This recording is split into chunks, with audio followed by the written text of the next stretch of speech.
une émission qui est là pour vous aider dans le cheminement de votre vie chrétienne. Donc nous sommes là pour répondre à certaines questions, pour vous apporter des exhortations et des enseignements. Aujourd'hui, nous allons parler de la femme à la perte de sang. Matthieu 9.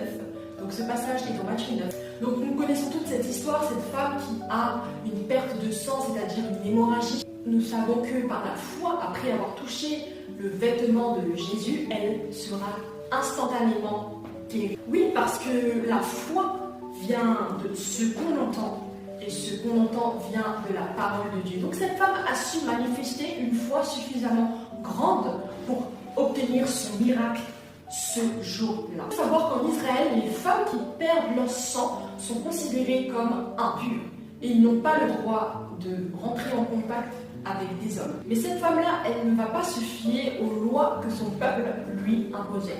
Bien évidemment, comme je vous l'ai dit, que les femmes qui ont une perte de sang s'isolent jusqu'à ce que cette perte de sang cesse. Et par la suite, après qu'elle ait eu 7 jours sans couler de sang, elle ira ensuite se baigner dans un grand bassin qu'on appelle le mikvé.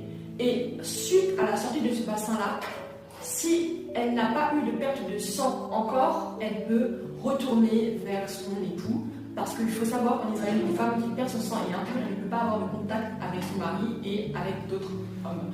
Parce que tout ce qu'elle va toucher sera impur, l'homme qui couchera avec elle sera impur jusqu'au soir, même la chaise sur laquelle elle s'assiera sera impure ainsi que le lit.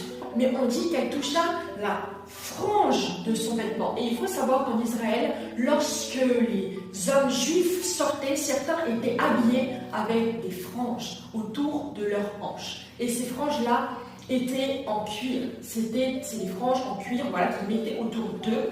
Et pourquoi est-ce qu'ils portaient ça? Ils portaient ça en signe pour pouvoir se souvenir des commandements de Dieu et pouvoir se souvenir de la grandeur de Dieu et de ce que Dieu a pu faire pour eux. Ces franges-là sont là pour rappeler la grandeur de Dieu dans la vie des Israélites et au travers de son peuple. C'est pour ça que je dis aujourd'hui, rappelle-toi de toutes les fois où Dieu s'est souvenu de toi.